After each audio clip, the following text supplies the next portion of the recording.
যদি আপনি সমুদ্রের কেবলমাত্র ৩৫০০ মিটার গভীরে ডুব দেন তাহলে সম্ভবত একটা না একটা অজানা নতুন প্রজাতির প্রাণীকে আবিষ্কার করে ফেলতে পারবেন, যা বিজ্ঞানীদের কাছেও অজানা। কারণ মানুষ আজ পর্যন্ত কেবল সমুদ্রের ৫% এরিয়াকে এক্সপ্লোর করতে পেরেছে, বাকি ৯৫% অংশ এখনো আমাদের কাছে অজানা।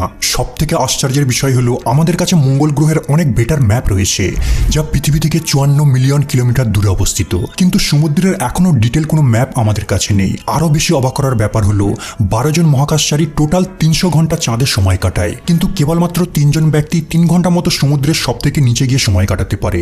যখন আপনি বিচে দাঁড়িয়ে দূরের সমুদ্রের নীল জলের দিকে তাকাবেন তখন আপনি সমুদ্রের সব থেকে উপরের লেয়ারটিকেই দেখতে পান। একে আমরা সানলাইট জোন বলে থাকি। এখানে সূর্যের আলো খুব ভালোভাবে পৌঁছাতে পারে। এই উষ্ণ উজ্জ্বল জলে মাছেদের একটা বড় দল ঘুরে বেড়ায়, কিন্তু যখনই আমরা নিচের দিকে নামতে থাকবো সূর্যের আলো কমতে থাকবে। ১০ মিটার গভীর পর্যন্ত ১৬% সূর্যের আলো পৌঁছায়। পৃষ্ঠতল থেকে ৪০ মিটার গভীরতায় নর্মালি স্কুবা ডাইভিং করাকে সেফ বলে মনে করা হয়। এর নিচে ১০০ মিটার গভীরে ডাইভিং করার অর্থ মৃত্যুর সঙ্গে খেলা, কিন্তু হারবার্ট নিচ এর থেকেও নিচে ২১৪ মিটার গভীরে নেমে রেকর্ড করে দেয়। ২০১৪ সালে ১৮ সেপ্টেম্বর মিশরের ex army officer Ahmed Gabr ৩৩২ metre গভীরে ডাইভিং করে এই রেকর্ডটা ভেঙে দেয়, আর এই গভীরতাটা প্রায় আইফিল টাওয়ারের সমান। সানলাইট জোনের পরে ২০০ মিটার গভীর থেকে শুরু হয় দ্বিতীয় জোন, টয়লাইট জোন, আর এখানে সূর্যের আলো প্রায় ১% পৌঁছায়। আর এখান থেকে শুরু হয় অদ্ভুত ধরনের সব প্রাণীদের উৎপত্তি, যেমন ব্লাডি বেলিকম জেলি। যখন এই জেলিফিশটা মুভ করতে থাকে এদের দেহে রঙিন রঙিন লাইট ফ্লিকার করতে থাকে। এই সব প্রাণীরা নিজে থেকে আলো প্রডিউস করে থাকে যাতে অন্ধকারে শিকারকে অ্যাট্রাক্ট করতে পারে আর শিকারীদের ভয় দেখাতে পারে। ৫০০ মিটার গভীর পর্যন্ত ব্লু হোয়েল ডাইভ করতে পারে। পৃথিবীর সব থেকে বড় প্রাণী এর বেশি আর নিচে নামতে পারে না। ৫৬৫ মিটার পর্যন্ত এম্পারার পেঙ্গুইন সর্বোচ্চ গভীরতায় ডাইভিং করতে পারে। সূর্যের আলোর অভাবে এখানে সালোক সংশ্লেষণ ঘটে না, তাই এখানে প্লান্ট শৈবাল জন্মায় না। আরও নিচে ৮৩০ মিটার ডেপথ হলো পৃথিবীর সব থেকে উঁচু বিল্ডিং দুবাইয়ের বুর্জ খলিফার সমান গভীরতা। এখানে জলের প্রেসার সমুদ্র পৃষ্ঠের তুলনায় ১০ গুণ বেশি। এখানে জলের প্রেসারের অনুভূতি অনেকটা একজন ব্যক্তির মাথায় একটি ছোট্ট গাড়ি চাপিয়ে দেওয়ার মতো সমতুল্য। ১০০০ মিটার নিচে নামলে মিডনাইট জোনে পৌঁছাবেন। এই জায়গাটা সম্পূর্ণরূপে অন্ধকার হয়ে থাকে, কারণ এখানে আর সূর্য পৌঁছায় না। আর এখান থেকেই শুরু সমুদ্রের আসল হাড় কাঁপানো রহস্য। এখানের প্রাণীরা যেন কোনো সায়েন্স ফিকশন মুভির ভয়ানক ক্রিয়েচার। ট্রান্সপ্যারেন্ট বডি, বিশাল আকারের মুখ, অদ্ভুত চোখ আর বড় বড় দাঁত। আর এখানে জলের চাপ সি লেভেল থেকে ১০০ গুণ বেশি পাওয়ারফুল। ঠিক অনেকটা শরীরের উপর প্রতি বর্গ ইঞ্চিতে ১৪৯৯ পাউন্ড চাপ দেওয়ার মতো, মানে একটা আফ্রিকান হাতি আঙুলের উপর দাঁড়িয়ে থাকার সমতুল্য চাপ। এই জায়গায় জলের প্রেসার কতটা রয়েছে এর একটা উদাহরণ দেখুন। এই ব্লবফিশ সমুদ্রের মিডনাইট জোনে বাস করে, আর এদের দেহ এভাবে ফুলে জলে ভেসে থেকে জলের প্রেসারকে হ্যান্ডেল করে। কিন্তু যখনই এদেরকে সার্ফেসে নিয়ে আসা হয় এদের দেহ জেলির আকৃতির হয়ে যায়। এই ব্লবফিশই প্রমাণ করে যে এখানে জলের প্রেসার কতটা বেশি। ১০২৭ মিটার গভীর পর্যন্ত একটা মিলিটারি সাবমেরিন হাইস্ট নামতে পারে। এর নিচে নামলে ক্র্যাক চলে আসবে। ২০০০ মিটার নিচে নামার পর আমরা দেখতে পাবো আরো ভয়ানক সব প্রাণী, যেমন ব্ল্যাক ড্রাগন ফিশ। ২২০০ মিটার নিচে বাস করে জায়ান্ট স্কুইড আর স্পাম হোয়েল। স্কুইড ১৩ মিটার লম্বা হয়ে থাকে, প্রায় দুতলা বিল্ডিং এর সমান বিশাল, আর এদের চোখ একটা ডিনার প্লেটের সমান বড় সাইজের হয়ে থাকে।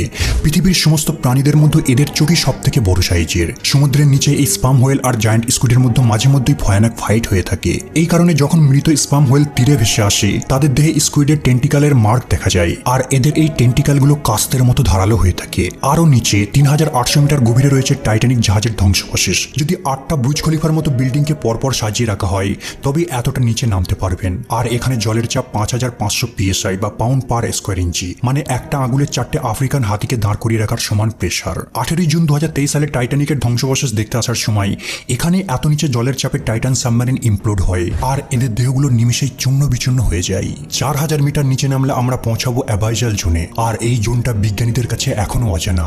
এখানে এমন সব প্রাণীর অস্তিত্ব রয়েছে যা পৃথিবীতে আর কোথাও দেখা যায় না, যেমন ৪৫০০ মিটার গভীরে বাস করে এই অ্যাংলার ফিশ। এদের মাথায় ফিশিং পোল লাগানো থাকে যা বাল্বের মতো জ্বলজ্বল করতে থাকে। এরা অন্ধকারে শিকারকে অ্যাট্রাক্ট করার জন্য এই ধরনের উজ্জ্বল আলোর টোপ ব্যবহার করে থাকে। ৪৭৯১ মিটার গভীরে রয়েছে জার্মান ব্যাটেলশিপ বিসমার্ক। সেই সময় এই জাহাজটা দ্বিতীয় বিশ্বযুদ্ধের সব থেকে পাওয়ারফুল ব্যাটেলশিপ ছিল। ব্রিটিশ নৌবাহিনীর হামলায় ২২০০ জন ক্রু মারা যায়, কেবল ১০১৪ জন মতোই বেঁচে যায়। কিন্তু সমুদ্র এর থেকেও আরও গভীর। ৬০০০ মিটার থেকে শুরু হয় হ্যাডেল জোন, আর এই জোনটা সমুদ্রের সব থেকে ভয়ানক আর রহস্যময় জোন। কারণ যত সংখ্যক মানুষ চাঁদে ভিজিট করেছে তার তুলনায় এই জোনে খুব কমই মানুষ এক্সপ্লোর করে। আরও একটু নিচে ৬১০০ মিটার গভীরে ইন্টারনেট কেবিলকে বিছিয়ে রাখা হয়। পুরো ইন্টারনেটে ৯৯% ট্রাফিক সমুদ্রের তলদেশ দিয়ে এই কেবিলের মাধ্যমে পাস হয়। মেসেজ, ইমেল, এমনকি আমার এই ভিডিওটাও। আর পৃথিবীর সবকটা সমুদ্রের ৯০% গভীরতা এই ৬০০০ মিটারে। আর এখানে জলের প্রেসার এতটাই বেশি যে একজন ব্যক্তির মাথায় ৬০টা হাতি চাপিয়ে দেওয়ার সমতুল্য। আর আর এই গভীরে কোনো প্রোটেকশন ছাড়া নামলে আপনার দেহ সেকেন্ডেই জলের চাপে জেলি হয়ে যাবে। কিন্তু তারপরেও এখানে প্রাণের অস্তিত্ব রয়েছে। 6500 মিটার গভীর পর্যন্ত ডিএসবি এলভিন রিসার্চ সাবমেরিন পৌঁছাতে পারে। এই সেই পপুলার রিসার্চ সাবমেরিন যা টাইটানিক জাহাজকে খুঁজে বের করতে সাহায্য করেছিল।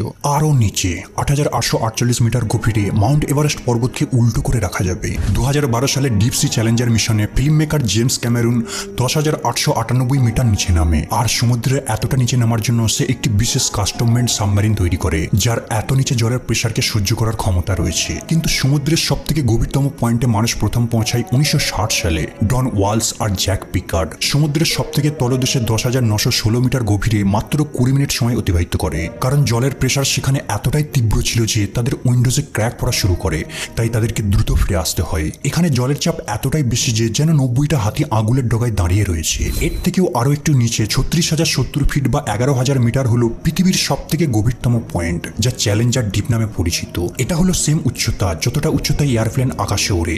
যদি কখনো প্লেনে ওড়ার সময় জানালা দিয়ে নিচের দিকে উঁকি মারেন, তাহলে অনুমান করবেন এতটা গভীরে সমুদ্রের সব থেকে গভীরতম পয়েন্ট রয়েছে। যদি মাউন্ট এভারেস্টকে উল্টো করে দেওয়া হয়, তারপরেও কয়েক মাইল লাগবে বটম পর্যন্ত পৌঁছাতে।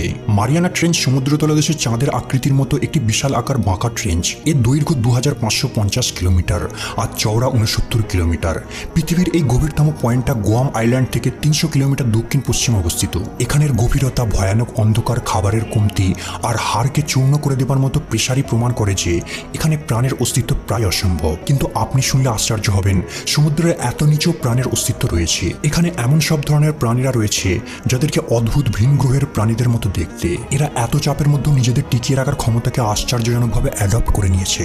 উদাহরণ হিসাবে এই সিনেল ফিশের কথাই বলা যায়। এই মাছটা সমুদ্রের সব থেকে গভীরে বাস করে। 12 ইঞ্চি লম্বা আর 3 ইঞ্চি মোটা এই মাছটা নিজের শরীরে পড়া যতটা প্রেসারকে সহ্য করে তা সত্যি কল্পনার বাইরে। এই মাছটার দেহের এরিয়া 25 স্কোয়ার ইঞ্চি আর এই গভীরে প্রেসার 16,000 PSI। এর অর্থ এই মাছটার দেহ প্রতি মুহূর্তে 1,70,000 কেজি ওয়েটকে সহ্য করে যাচ্ছে। মানে এই মাছটা বোয়িং 777 থেকেও বেশি ওজনকে সহ্য করে এখানে ঘুরে বেড়াচ্ছে, যা সত্যিই একটি চমৎকার বিষয়। কিন্তু এর পেছনে কারণ কি? দুর্ভাগ্যবশত বিজ্ঞানীদের কাছেও এই বিষয়টা অজানা। আসলে এত নিচে নেমে রিসার্চ করা অসম্ভব, আর এখান থেকে প্রাণীদের উপরে নিয়ে আসলে প্রেসার কমের কারণে এরা ফেটে যায়। মনে রাখবেন, বিজ্ঞানীদের দ্বারা খুঁজে পাওয়া এটাই একমাত্র সমুদ্রের গভীরতম পয়েন্ট। যেহেতু সমুদ্রের কেবল 5% এরিয়াতে ম্যাপিং করা সম্ভব হয়েছে, তাই অজানা 95% এরিয়ার মধ্যে হয়তো এর থেকেও আরো গভীরতম পয়েন্ট লুকিয়ে রয়েছে, আর সেখানে হয়তো এর থেকেও আরো ভয়ানক কিছু আবিষ্কারের জন্য ওয়েট করছে, যা এখনো মানব জাতির কাছে রহস্য।